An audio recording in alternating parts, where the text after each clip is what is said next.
Welcome to this employer compliance webinar on managing employee exits and mediations by Employer Pro, empowering employers through effective people solutions. My name's Kent Duffy, employment law specialist and director here at Employer Pro. Employer Pro at a glance. Employer Pro protects employers via effective people solutions. We offer a cost-effective membership model with optional benefits. We have a suite of legally compliant employment documentation from guidelines, webinars, walkthroughs and templates for managing key employment processes. We offer employer support, assistance and representation. We assist employers to navigate workplace compliance and employment laws. In terms of an overview, on this webinar about managing employee exits and mediations, we'll be looking at understanding without prejudice or off-the-record discussions, the legal requirements associated with these, things to watch out for in structuring these sorts of conversations effectively or in a way that won't come back and create any risk for the employer. Then on to some dialogue around managing the options for mediations, or what options are available to employers when considering a mediation process. Managing settlement agreements, what they're about, the options for documenting a settlement agreement, including a formal Section 149 settlement in accordance with the Employment Relations Act 2000, key legal considerations and risks, Employer Pro's resources for managing employee exits, along with practical hints and tips on this particular area or features of employment law. Understanding without prejudice discussions. Without prejudice discussions are a tool used by employers to have frank and direct discussions with employees. They often involve exiting them on agreed terms. They allow employers to be pragmatic and have discussions with the employee without fear that what is said will later be used against them in a litigation context.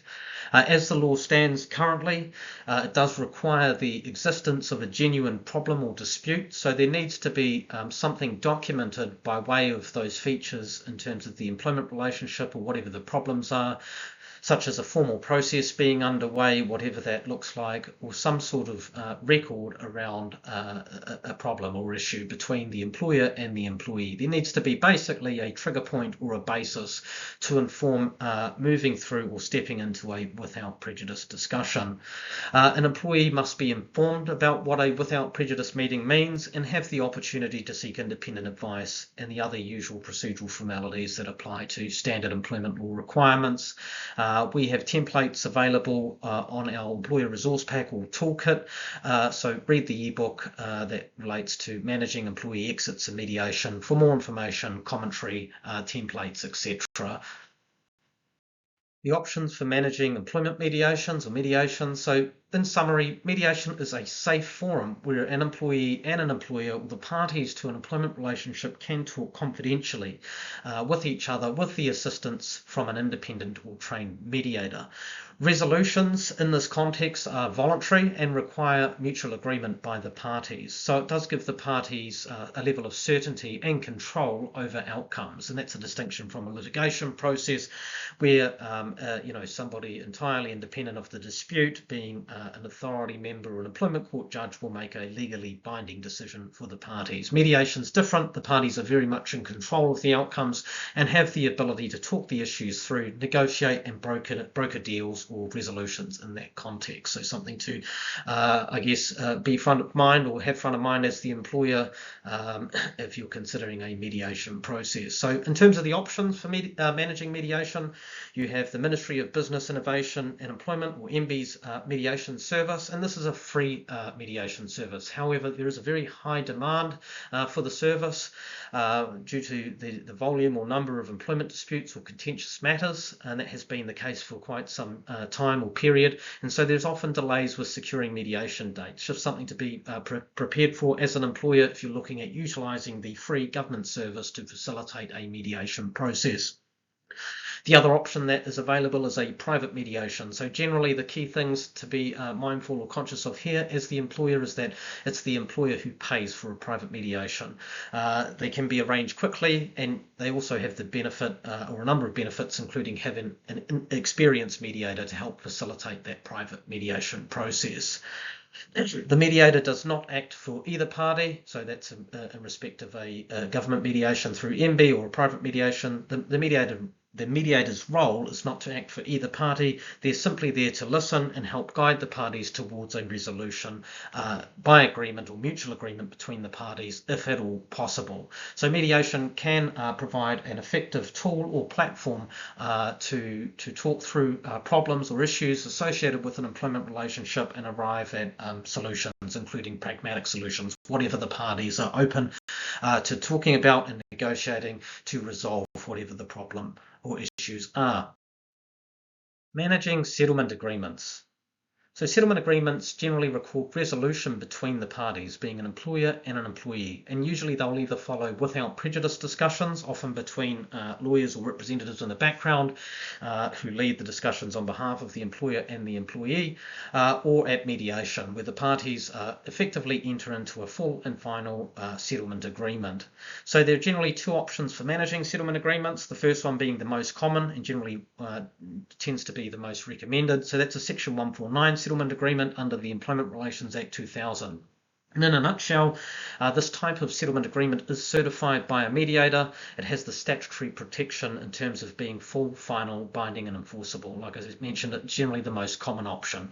Once a matter goes through the Section 149 process, it's full, final and binding, and only in very limited circumstances could it ever be challenged, which is very rare, or reopen.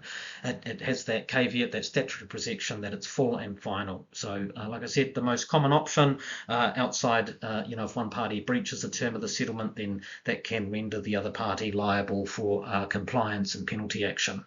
But by and large, once the parties sign a Section 149 settlement agreement, the matter is resolved, provided both parties comply with the terms of settlement, whatever those are. Then the other option, which is less common, but you do see it from time to time, sometime in the area of resolving employment relationship problems or disputes, is just a standard form deed of settlement. So this one is not certified by a mediator and it doesn't go through a Section 149 process. Potentially the risk with these is that they're easier to contest. However, in saying that, I haven't really seen any matters or been involved in matters where the parties negotiate and hash out a deed of settlement and the parties comply with the terms. But it is a risk to be aware of, in contrast to a Section 149 settlement agreement, which has a sort of stronger legal protection because of that Section 149 process that it goes through by way of the certification by the mediator.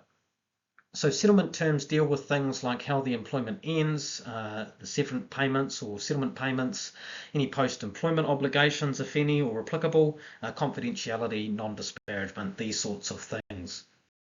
Key legal considerations. So just some general hints and tips as an employer when looking at matters relevant to this subject area, including without prejudice discussions. So care needs to be taken when attempting to hold or facilitate without prejudice discussions as an employer. So like I mentioned before, there needs to be the existence of a dispute or problem, and there should be something recorded between the parties via emails, letters, etc., about what that problem is.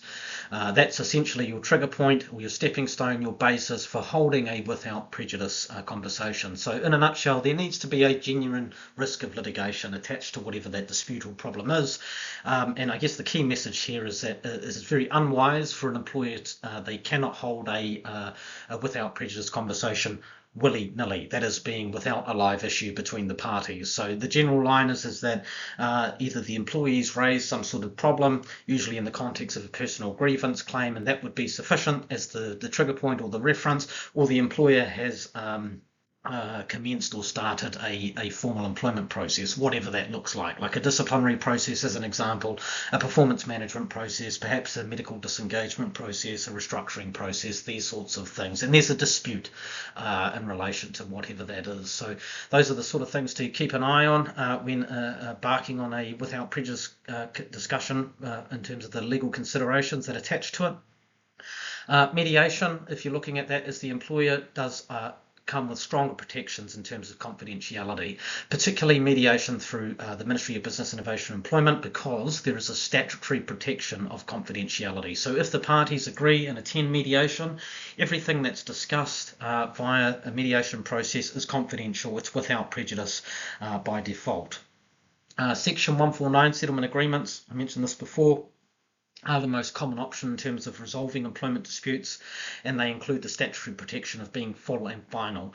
So it passes through that certification process. The mediator contacts both parties and has a conversation with them to ensure they understand what they are committing to and that it's full and final and binding, and it cannot be challenged or reopened except for enforcement action, being if one party breaches a term of settlement or compliance action is needed if there is a breach of the settlement agreement terms. Key legal risks at a high level. This slide predominantly relates to personal grievance claims and other legal claims insofar as situations where employers mistakenly believe that they're holding or having without prejudice or off the record discussions with employees and subsequently discover via the employee engaging lawyers or advocates that what was discussed or what was purported to discuss or what the employer believed was discussed off the record was in fact on the record, and then whatever's said or discussed in that context is subsequently used by the employee to leverage or bolster, support a personal grievance claim against them, such as constructive dismissal or unjustified dismissal. So typically where employers fail to set up without prejudice discussions, carefully ensure that they are genuinely protected conversations, it can expose the employer to the general remedies such as injury to feelings compensation or humiliation compensation, lost wages, legal costs, and other things like penalties for breaches of good faith, etc. These sorts of things. So just important for employers to be very wary of these considerations when looking to hold a without prejudice discussion, and ensure that you've got some sort of documented problem or dispute that can be referred to, and the employee understands what a without prejudice meeting entails before holding that with them. Employer Pro has got various guidance, commentary, step-by-step guidelines and templates for getting this stuff right. You can find that out in the ebook on point. Other legal risks or practical considerations are the reputational consequences that attach to litigation. Often cases are a matter of public record and get reported on from time to time by the various news media outlets. And then, of course, practically you've got the management time and the stress of dealing with litigation and a contentious employment dispute. Employer Pro's resources. Employer Pro has a range of resources available to help employers, from comprehensive ebooks including step-by-step guidelines to concise practical employer toolkits for managing key employment processes, template letters and documents, webinars and training videos like what you're listening to now, employment documentation. For example, pro-employer employment agreements and workplace policies drafted to support the employer and make compliance easy. Access to further advice through advisory consultations and a booking system, and hands-on support via formal terms of engagement or consultancy arrangements if required. Practical hints and tips. When holding a without prejudice discussion, ensure the existence of a documented dispute or problem. Make sure there's either a process that's underway or the employee has raised concerns formally by way of email or letter, perhaps a personal grievance claim, something like this, to act as the trigger point or reference point before inviting an employee to a without prejudice discussion. Ensure the employee is fully informed about what a without prejudice discussion involves, and they have the option to seek independent advice. Again, use the template associated with the employer toolkit on this area for setting up a without prejudice conversation, and follow the step-by-step guidance commentary to do that properly and carefully. If attending mediation, then ensure you are prepared as the employer, that you understand your legal risk profile if it's applicable, the potential outcomes associated with the litigation process if mediation fails and the matter proceeds further, i.e. to the Employment Relations Authority or beyond, and have realistic settlement expectations at mediation, including having the authority to settle on the day, if at all possible. Consider options for managing your settlement agreement if you're able to enter into a resolution, and usually that's a Section 149 settlement agreement or a deed of settlement. In most circumstances it's a 149 settlement agreement. I talked about that earlier, and what that looks like. It's fairly straightforward and is often guided by the mediator that presides over the mediation process. Ensure any settlement agreement has clear terms and that those terms are complied with. So always important that the settlement terms are drafted carefully. Employer Pro is available available to assist with the drafting of any settlement agreement or with representation at mediation or in the context of a without prejudice discussion if it's needed. Read Employer Pro's ebook on managing employee exits and mediation. Use the template letters and the guidance documents for more support or further support with managing the various aspects associated with the points discussed or canvassed in this webinar. In terms of general disclaimers, this webinar is for guidance and information purposes only. It does not constitute formal legal advice. Employer Pro Limited is not responsible for any liability or otherwise arising out of the use of this webinar. Seek professional advice from Employer Pro by becoming a member today if further assistance or support is required. Employer Pro, supporting employers. Visit www.employerpro.co.nz or email info@employerpro.co.nz for further information or assistance.